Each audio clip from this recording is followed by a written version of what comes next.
चाहिए। भगवान कहते हैं कि तयाचे उठने बैसने के तुले ही वाया न बचे। अगर वो उठता है तो भी वो भगवान का चिंतन करता है, अगर वो चलता है तो भी भगवान का चिंतन करता है, और अगर वो सोता है तो भी भगवान का चिंतन करता है। भक्त वही है जो भगवान को सतत स्मरण रखता है, हमेशा परमात्मा की याद रखता है। तो एक बार क्या हुआ कि चांगदेव भट्ट को बाईसा ने कहा कि बेटा जाओ भगवान के वस्त्र धोकर के लाओ नदी में से। चांगदेव भट्ट वस्त्र धोने के लिए नदी में गए। आयु तो छोटी ही है, तो चांगदेव भट्ट ने वस्त्र धोए, सूखने के लिए नदी के किनारे पर डाल दिए रेत के ऊपर। अब जब तक वस्त्र सूखते नहीं तब तक क्या करूं, उसके मन में आया कि चलो मैं उतनी देर खेल लेता हूं। क्या खेलता है? रेत में पांव डाल करके गुफा बनाता है, घर बनाता है, और घर बना करके कहता है कि दो घर बनाता है। ये कहता है कि ये मेरे श्री गोविंद प्रभु महाराज जी का घर है, और ये मेरे साधन दाता भगवान श्री चक्रधर स्वामी का घर है। दोनों ही अवतारों का नाम उच्चारण करके कहता है कि दोनों अवतारों के जो श्री चरण हैं वो मेरी रक्षा करें। इस तरह का खेल खेलते खेलते जैसे जैसे वो नाम उच्चारण करता है वैसे वैसे उसको आनंद होता जाता है। बहुत देर हो गई, भाई साहब भगवान का दोपहर का पूजा अवसर भी हो गया, भगवान का भोजन भी हो गया, भगवान दोपहर का विश्रांति लेकर के उठ भी गए, लेकिन चांगदेव भट्ट नहीं पहुंचा। भाई साहब को भगवान जब उठे तो भाई साहब को कहते हैं, भाई साहब चांगदेव भट्ट कहाँ गया? वो कहती महाराज अभी वो आया ही नहीं वापस, मेरे को भी चिंता हो रही है, शाम होने को आई, चांगदेव भट्ट आया नहीं।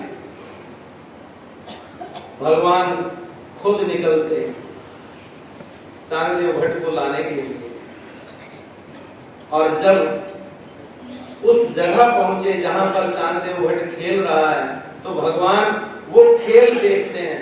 वो क्या कर रहा है? गुफा बनाता है और कहता है कि ये गुफा श्री गोविंद प्रभु महाराज जी की है और ये गुफा हमारे भगवान की है। इन दोनों अवतारों के जो श्री चरण हैं वो मेरी रक्षा करें। भगवान उसके सामने खड़े हैं, लेकिन उसका ध्यान जो है वो बटा नहीं। थोड़ी देर के बाद जब परछाई भगवान की उसके ऊपर पड़ी तो उसने ऊपर आंख उठा करके देखा तो स्वयं भगवान वहां पर खड़े। भगवान उसकी पीठ थपथपाते हुए कहते हैं, भगवान कहते हैं ऐसे होए ऐसे मणिजे हो। अगर खेल भी खेल ना हो तो भगवान कहते हैं चांगदेव भट्ट तुमसे सीखना चाहिए कि ऐसा खेल खेलो जिसमें खेल में भी परमात्मा हो। ऐसा चांगदेव भट्ट जो भगवान की कृपा का पात्र बना, इतना पात्र बना कि एक बार डठला और चांगदेव भट्ट ये दोनों ही भगवान श्री दत्तात्रेय महाराज की लीलाओं का वर्णन कर रहे हैं। भगवान ये कह रहे हैं कि श्री दत्तात्रेय महाराज जी के जो दर्शन है वो अमोघ हैं, अमोघ दर्शन है उनके। तो चांगदेव भट्ट और डठला कहता महाराज तो जो कोई काम नहीं करता वो काम हम करेंगे।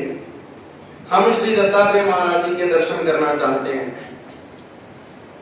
भगवान डठले की तरफ देखते हैं, चांगदेव भट्ट की तरफ देखते हैं, भगवान हंसते हैं। भगवान कहते हैं तो क्या तुम श्री दत्तात्रेय महाराज जी के दर्शन करना चाहते हो? वो बोले जी महाराज। वो बोले अगर भगवान कहते हैं कि अगर तुम भगवान के दर्शन करना चाहते हो तो तुम्हारे को क्या करना होगा? तुम्हारा मन कितना एकाग्र होना चाहिए? भगवान वहां पर एक दृष्टांत देते हैं वर्ते का। भगवान एक दृष्टांत देते हैं रस्सी के ऊपर चलने वाले एक व्यक्ति का। भगवान कहते हैं कि रस्सी के ऊपर जो चल रहा व्यक्ति है, अपना खेल दिखाने के लिए, अपना पेट का पोषण करने के लिए वो रस्सी के ऊपर चलता है। एक किनारे से दूसरे किनारे उसने चलना है, और चलते हुए अगर वो अपने दाएं बाजू देखता है, उसका ध्यान अगर दाएं बाजू होता है तो भी वो गिरेगा, और अगर वो बाएं बाजू देखता है तो भी वो गिरेगा।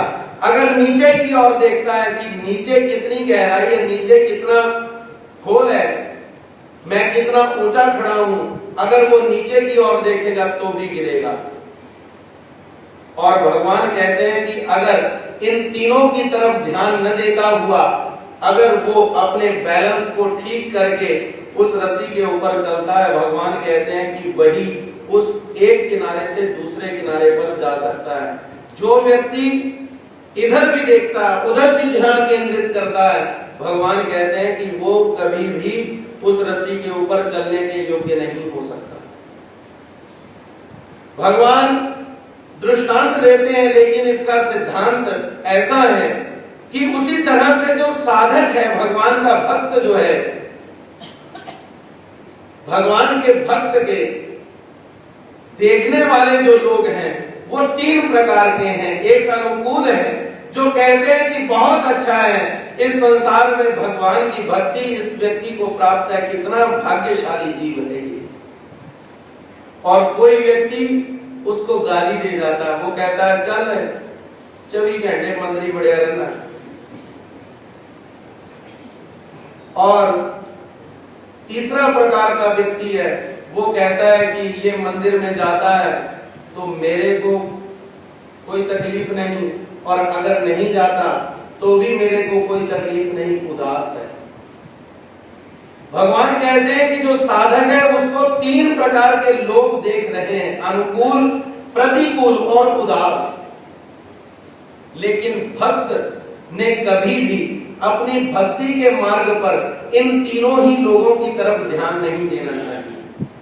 अगर अनुकूल लोगों की तरफ ध्यान देगा तो क्या होगा कि जो अनुकूल लोग हैं वो कहेंगे कि आप कितने बड़े भक्त हैं, कितने बड़े भक्त हैं, उनको भक्त कह कह करके उसको अहंकारी बना देंगे।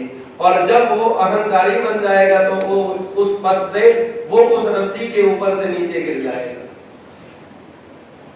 अगर वो प्रतिकूल लोगों की तरफ ध्यान देगा जो उसको गाली देने वाले हैं, तो भी वो भक्ति नहीं कर सकता।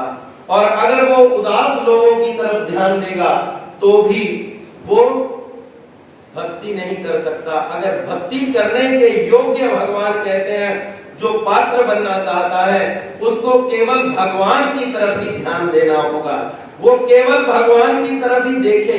सूरदास जो आंखों से जिसको दिखाई नहीं देता, वो रोज भगवान के दर्शन करने के लिए वृंदावन में मंदिर में चला जाता है। पंडित लोग कहते हैं कि इसको दिखाई नहीं देता, पहले नंबर पे खड़ा हो जाता है। जो पीछे के लोग हैं उनको बहुत तकलीफ होती है। एक बार पंडित सूरदास को रोकते हुए कहते हैं कि आपको दिखाई तो देता नहीं, आप पहली पंक्ति में खड़े होकर के दूसरे लोगों को बाधा निर्माण कर देते हैं, जरा साइड में खड़े रहो, तुम्हें दिखाई देता? सूरदास ने बहुत बढ़िया जवाब दिया। सूरदास कहता है कि मैं भगवान को देखने के लिए नहीं आता, मैं तो भगवान को अपना आप दिखाने के लिए आता हूं।